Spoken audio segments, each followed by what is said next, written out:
இளைஞர் அஜித்குமார் குடும்பத்திற்கு அமைச்சர் பெரிய கருப்பன் ஆறுதல் தெரிவித்திருக்கிறார். இளைஞர் அஜித்குமார் குடும்பத்தாருக்கு அமைச்சர் பெரிய கருப்பன், மாவட்ட ஆட்சியர் ஆகியோர் நேரில் சென்று ஆறுதலை தெரிவித்த அந்த காட்சிகளை பார்க்கிறோம். கூடுதல் விவரங்களோடு செய்தியாளர் கணேசன் இணைப்பில் இருக்கீங்க. விவரங்கள்.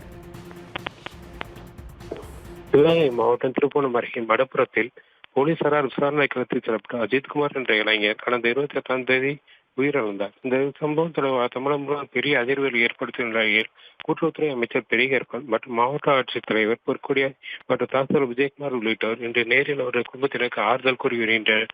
மேலும் அஜித்குமார் சகோதரர் நவீன்குமார் மற்றும் அவர் தாயார் மாலதியை நேரில் சந்தித்து அரசு தரப்பில் இருந்து அனைத்து உதவிகளும் வழங்கப்படும் என உறுதியளித்துள்ளனர்.